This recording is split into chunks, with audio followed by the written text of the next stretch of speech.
Hello, it's Charles with Uber Eats. Today is Saturday, the 8th of November, 2025, and I am blessed and grateful this morning that I received the precious gift of tomorrow with God's wake-up call today, and I got to see another day here in Tampa, Florida.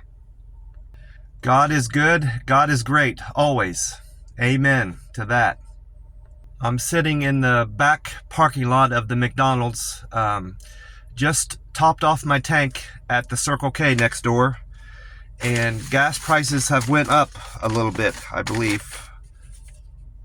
No, they went down 2 cents from this. I was wrong about that.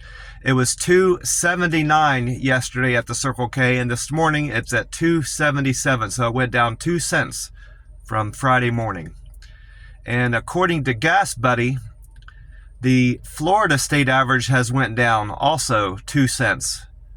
From $2.87 yesterday, it's at $2.85 today. So this Circle K is better than the Florida state average by 8 cents. And the AAA is showing that the national price of gas has remained the same from Friday morning. This morning is still at $3.08. That's the same as yesterday. So this Circle K is better than the national average by 31 cents. The Mega Million was drawn last night, on the 7th, Friday night the 7th, and the numbers that came in, winning number was 16, 21, 23, 48, 70, and the Mega Ball 5. And I hit the 16, but I don't think that pays anything. You don't get anything for just one number.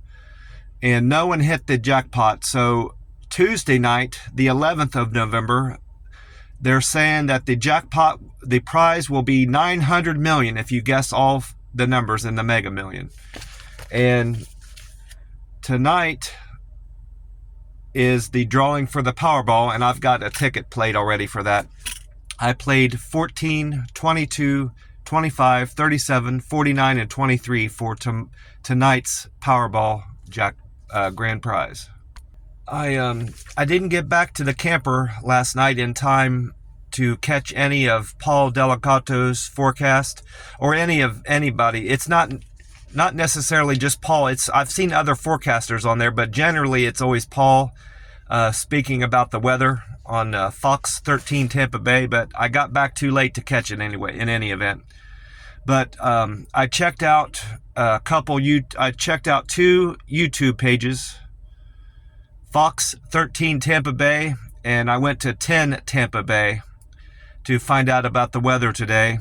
And on 10 Tampa Bay YouTube channel, Chief Meteorologist Bobby Deskins was on there, and he said he was giving a weather impact alert. He said Tuesday morning is going to feel like it's in the low 30s due to the impact of wind, and we've got a 20% chance of rain today, Saturday. And we're expecting to see a high of 85 degrees. Tampa will see high temperatures 20 degrees lower than normally this time of year as a result of the cold front that's passing through. While Georgia is going to see temperatures more than 25 degrees below normal. And they're expecting snow. Monday night going into Tuesday I saw several different forecasts for northern Georgia, and they're going to get a decent amount of snow according to what I've seen. And I went on to weatheratlas.com and I checked out the weather, and I also got the sunrise time and sunset time from that website, weather-atlas.com. And according to that, the sun is going to rise today at 6:45 a.m.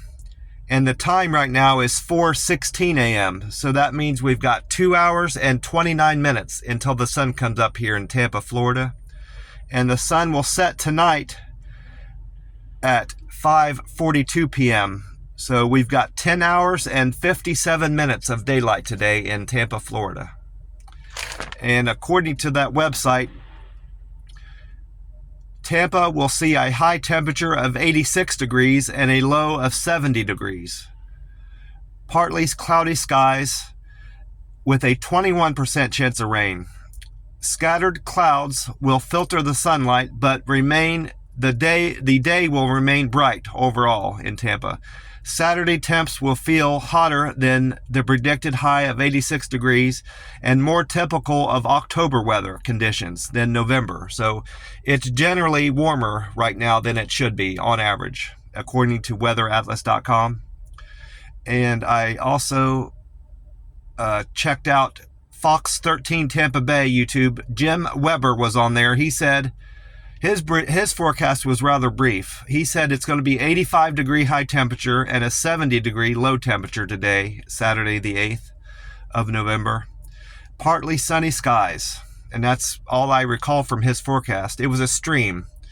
It was a live broadcast from their YouTube channel, Fox 13 Tampa Bay. I normally don't watch those for the weather, but I decided to scroll through there and see if I could see any weather graphics to where he was talking about the weather.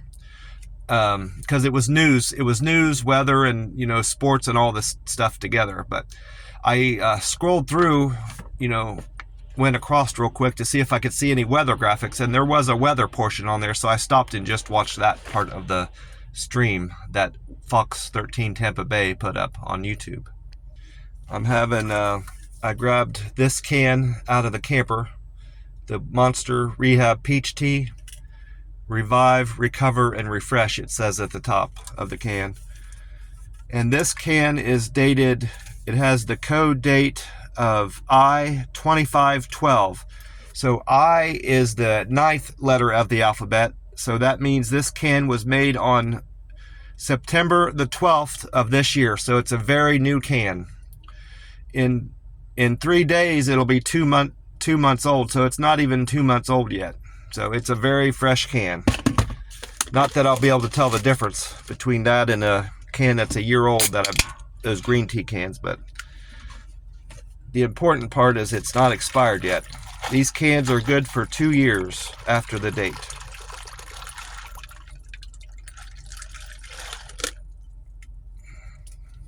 And I went in and got my free cup of ice in my Frazzle cup again this morning at the Circle K.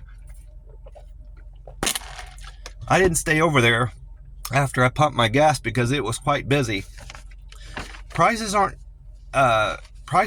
any cheaper there than they normally are, but I guess because it's Saturday morning, it's Circle K must be the place to hang out on Saturday mornings here in Tampa, because there was a lot of people over there, not just getting gas, just listening to music and carrying on at the gas station. So I decided to leave and pull over here where it's more quiet. I went on to Google, Reddit, and Uber Eats to check my numbers to see if anything had changed. I did a Google review of a place yesterday, but it's not reflecting in my points or any of my measurements. My Google reviews is still saying I'm at 261. That's the same as yesterday. My points are the same. Pictures, everything's the same. Except for views. I have 711 pictures uploaded, so I need 289 more pictures to make an expert photographer on Google. I have 9,022 points, and my picture views went up by 703. I had 703 more people view my pictures on Google. I'm now at 2,685,706 on there, and my karma went up by 4 on Reddit. I did a post. I took a picture of an offer that Uber Eats sent me. I don't remember the figures exactly, but it was $6 and something. No, it was $4. They were offering me $6 an hour. It was $4 for a half an hour drive, and I don't remember the mileage. I was focusing on the hour, how long it was going to take me to get there, and I'm like, that's $6 an hour, No, it was 40 minutes.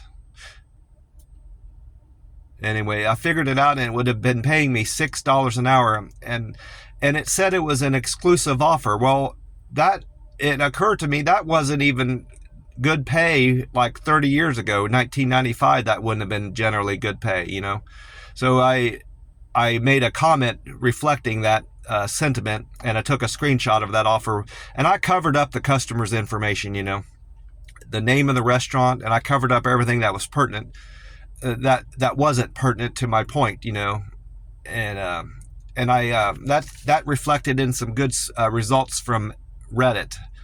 My karma went up as a result strictly of that post going up. I got a lot of thumbs up on that, some thumbs down, but more thumbs up.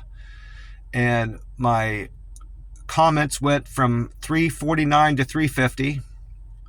I must have commented on somebody, and my posts went up from 69 to 70 as a result of that post I put on there. And my Uber Eats metrics have gotten better. I was at 79% yesterday morning before I did any of the driving, and it went down to 77 at a point. Halfway through my deliveries, I was arriving at a lot of places late, so I managed to turn that around. I focused more on not making wrong turns, and I make a lot of wrong turns when I get distracted and daydream about stuff, and I end up missing my turns, and I have to double back, and and that ends up making me late.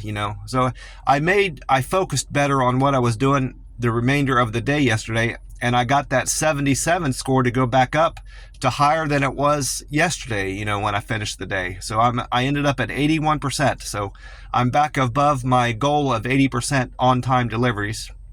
My acceptance went down from 59% to 50. I only accepted 50% of the offers that Uber Eats gave me yesterday. My cancels are still at 0%, and my customer satisfaction is at 100%. And I had great results with those 5 metrics: the deliver with care, friendly, quick and efficient, communication, and perfect handoff. A lot of good results from that. I had 5 people comment and give me a thumbs up that I delivered their food to their door with great care. I'm now at 443 comments there. I had 5 people say I delivered food to their door in a friendly manner. I have 393 thumbs up on that metric. Quick and efficient. I had 5 people say I was quick and efficient with delivering food to their door. That could have been a lot better had I been focused better on what I was doing the whole of the day instead of just half the day. I had 5 people say I used good communication skills. I have 364 thumbs up there. And I had 4 people say I delivered food to the door with a perfect handoff. I have 359 thumbs up there on that metric. And I kept track of my deliveries throughout the day for Friday the 7th of November, 2025. And I had 17 deliveries, and some of which some of my better paying deliveries, number 7 was a double for Thera and Jana. Thera and Jana both ordered from the Subway on Van Dyke. They tipped me $5.50 and their fare was $5.04, so I made $10.54 on that run. And then order number 11 was another good delivery. It was a double. The first half of the double was for Destiny. Destiny ordered from Latte Vino on Florida State Route 54. And the second half was for Leslie. Leslie ordered from the Jersey Mike's on Collier Parkway. They tipped me $7 and the fare was $5.42, so I made $12.42 on that double.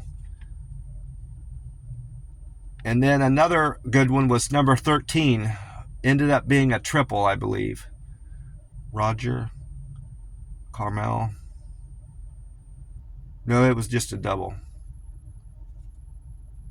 No, it was a triple. Oscar, Roger, and Carmel. So the first delivery was for Roger. Roger ordered from Portillo Hot Dogs on Fowler. Oscar ordered from Wing Express on Bears Avenue. And Carmel ordered from Fresh Kitchen on Bruce B. Downs. Altogether, they tipped me $12.79 and the fare was $3.50, so I made $16.29. But then afterwards, one of them, I'm not sure who, gave me an additional $4. So I appreciate that, the three of you, whoever it was that gave me the additional tip, and thanks for the $12.79, altogether you gave me. So very appreciative of that. I made $20.29 on that triple altogether. And then my number 15 was another good delivery. Was for David. It was a double. David and Lena ordered from Origami Sushi on Hillsboro. Their tip was $12 and they fare was $3.23, so made $15.23 on that double. And then order number 16 was a good one. Dan ordered from Fresh Kitchen on West Kennedy, and Chancey ordered from Gray's on Dale Mabry Highway. They tipped me $17. That was a very generous tip. Thank you, Chancey and Dan. Their fare was $3.29, so made $20.29 on that delivery. And then I had something that doesn't happen very often. I had somebody tip bait me. This guy, his fare, I'm assuming was $2. I'm not entirely sure about that, but I was offered $10 for. No, I do know the fare was $2 because how it ended up. I wrote down $2 and I couldn't remember how I figured it out, but the fare was $2 and he would have tipped me $8.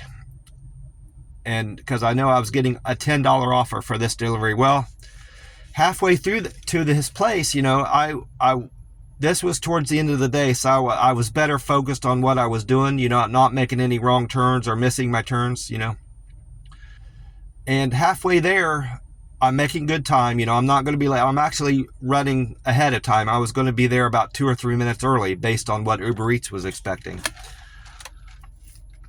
Well, he texted me. He said, don't use Google. Don't use Uber Eats mapping to get to my place. It's not correct. Basically was the gist of what he was saying.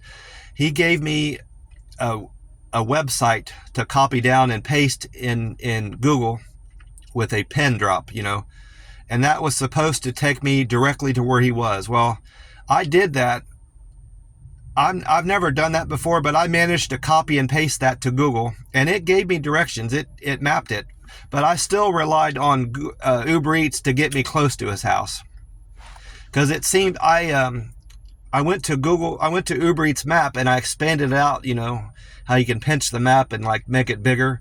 And it was taking me to an apartment complex. So I got the impression from that it was taking me to the right place and to his house, to where he lives. So I was relying on both, until I got to the apartment complex to decide what to do, after that. Well, he didn't give me the exact address of where he was. The apartments were labeled, I think there was 20 or so different apartment buildings, and they were all properly labeled, clearly labeled. And I'm sitting there wondering why he just didn't put his apartment building number on there, 12 or 13, apartment 103, like people normally do. He didn't do that. He just gave the address of the leasing office. And it's not hard to figure out how to drop a pin on Uber Eats. I've had people that aren't familiar with computers, older people that don't use computers a lot, that have communicated to me that they're not good with computers or technology, but they had no problem dropping the pin on the Uber Eats map, so it's not hard to do that. I've never done it personally because I don't have the Uber Eats app on my phone, but he didn't drop the pin exactly where he was. When I get there, he said, he texted me again. He said, are you using the pin drop? I said, I did use the pin drop to get here, but what's your apartment building number? I texted him and said, these apartment numbers are labeled. Just tell me your apartment building, like a sensible, I didn't say this, but I'm like a sensible person would, So he finally said, my apartment number is such and such. I'm not going to say his apartment number. I didn't even say his street name, so I guess I suppose I could, but I'm not going to say his exact building number. But let's just say he said 9405. So that would mean he was in the 9th building on the 4th floor in door number 5. That's generally how those numbers work, how you can distinguish. Well, I knew right where to go based on what the number he gave me. I knew what building to go to, what floor, and what door to go to. So why he didn't just include that in his I'm thinking this along, why didn't you just include that in Uber Eats directions, when you put it on your profile?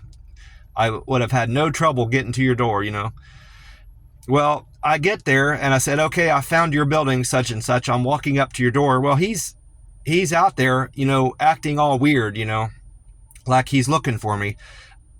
He's not, he couldn't have been looking for me. I just pulled into the complex, and then he's acting all impatient, like I took a long time to get there. And I said, hey, I used your, I told him, I said, I used your pin drop thing, but I didn't need to. I just used Uber Eats, mapping to get here. And he didn't like me saying that, and then he grabbed his pizza and tried to take off. I said, hey, I need to take a picture of that. That's another thing that annoys me with these customers. They know that the Uber Eats driver has to take a picture of the order at their door, but then they come out and grab the food from you, so you can't take a picture. I took a picture of it. I said, hey, I have to take a picture of this. If it's in your, it don't matter if it's in your hands or what, but I have to take a picture to close out the delivery. I know I was here, and you know I was here, but the app does it. The app wants proof that I, gave it to somebody. And he let me take a picture. Well, I get back to my car. That's how I left it. I was pleasant with him, as pleasant as I could be with how he was acting. And I used good communication throughout. I said, hey, I'm waiting at the pizza place to pick up your order. And then I told him when it was ready, and then I'm leaving the store, and then I said, I'm on my way there. And then when I'm getting into his complex, I said, okay, I've arrived in your complex, Then any other communication I had with him was prompted by him, with him sending me the drop pin, telling me how to get to his place and all this. I've never had a customer do that before. So thinking back on that and how he took the tip away, he took the I think it was an $8 tip. Yeah, he took the $8 tip away from me. So I only got $2 for that run. So I didn't burn out $2 worth of gas. I probably burned out about $1 worth of gas, but it's my time. The time it took me to get there. I basically paid for part of his meal, and I saved him all the time that it would have taken him to drive to that pizza place and back, The biggest part of the service that Uber Eats gives people that I don't think they consider when they're tipping, or when they don't tip, mostly when they don't tip, when they just allow you to get paid the base rate, is the time that Uber Eats driver is saving you, and the frustration from driving somewhere, picking up your Wendy's, and then driving back, facing traffic. And then the hour, let's say it took you an hour to do that altogether. That hour you had available to you to do something else with your time. That's a double benefit for having this service done for you, So from my point of view, that, let's say it might have taken me 25 minutes, roughly, to go pick up that food for him and then drive to his house. Let's say it took me 25 minutes. He compensated me $2 for that. Well, $1 of that went into my gas tank. So I got $1. 25 minutes of my time was worth $1, from his point of view. I'm sure he's not looking at it like that, but that's how I'm looking at it from my side of the, from my experience and what my side of my point of view. That's how I see it. And I've ordered food. I haven't ordered food delivered to my house for a long time, but I used to. And tipping is just something that you do. Even if I get bad service, I give something. I give 10%. If it's bad service, I still will give the person 10% because they gave me some of their time. Now, if they give me great service, I will tip upwards of 30, 25, 30%, But when I go out to eat somewhere, if they're bringing food to my table and refilling my drink and, sitting me, I'm sitting at a restaurant, I made the decision to go somewhere and sit down to eat in a restaurant where a waiter or waitress is going to be serving me. tipping is just part of that equation, part of the deal. If I don't want to tip somebody and I don't feel that they're deserving of a tip, regardless of whether or not the service was good, I'm not going to go somewhere to eat where a waitress or waiter is serving me. I know a lot of people don't feel that way.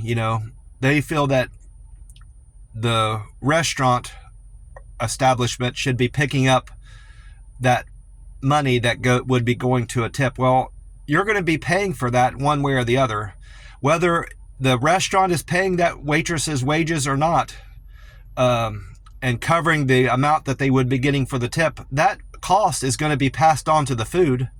You're going to be paying more in food if you're not tipping the waitress. That money has to come from somewhere. So you think the restaurant is not going to pass that cost on to you through the menu? Your hamburger is going to cost an extra $1, and that drink's going to cost an extra 50 cents, and the fries are going to cost an extra 50 cents. So rather than, you're either going to be paying that $3 or $4 to the restaurant or the waiter, pick one. That's how I feel about it. Tipping is automatic with me, whether it's I generally will give if the bill is like $25 or $30, I will give them $5 or $6. I take 10% and then double it. So if it's like let's say the bill is like $30, well, 10% of that is $3, and then I double that. So I usually give them $5 or $6. Now, if the service is bad, I'll just give them 10%, a $3 tip on a $30 bill. And in my experience, most waiters and waitresses are happy getting something, because I think a lot of people don't give any tip. They don't leave any money on the table. I've been to restaurants before where people get up and leave and they don't leave any money on the table, and from appearances, they don't tip the person at all. Maybe they're tipping them through their card. It's possible, but I can see in the expressions and how the waiters and waitresses act when they go to clean the table that they're frustrated with that customer, and I get the impression that person didn't tip. So I've seen a lot of situations where waitresses and waitresses spend a lot of time serving people, bringing food back and forth to their table and refilling their drinks, and they don't get compensated for that, for their time, and I'm not burned up about that guy. I just I blocked him. I called Uber Eats support last night when I got back to the camper, and I took down his information, all I knew about him, his first name and last initial of his last name, the first letter of his last name, and his address, and the place I delivered to him. And they were able to, they said, yeah, we see him on your list of places you delivered. I said, I did nothing. I said, I delivered to his house. I was pleasant. I got there early. I had no trouble locating his apartment. And I talked to the lady on support about how he was texting me and told me to use the drop pin location and all this stuff, and how impatient he acted when I walked up to his door, even though I was early. And I told her all that. I said, and then he goes and drops the tip on me and pulls the entire tip from me. That's called, I said, that's tip baiting, And I told the lady, I said, I don't want to deliver to this guy ever again. And she said, well, we can block him for you and make it so he never, whenever he orders again on the app, you won't get that, you won't get his offer, for pay. So I said, that's fine, let's do that. And I've done that before. I think I've blocked one other person before that tip baited me, but it was a while back in Las Vegas. I recall doing that same step where I had to block somebody. So I've got 2 people blocked now. Well, that's about it for me. I'm going to get off here and go in and enjoy some coffee. My plan today is to fast the remainder of today, and then break this 48-hour fast tomorrow, Sunday, around 6 or 7 o'clock tomorrow night. So we'll see how that goes. I may or may not do that depending on how I feel at the end of the day today. I may end up eating, and this might just be an OMAD, a 1 meal a day. But I'm going to get off here. God bless you all, and I will talk to you soon. Bye for now.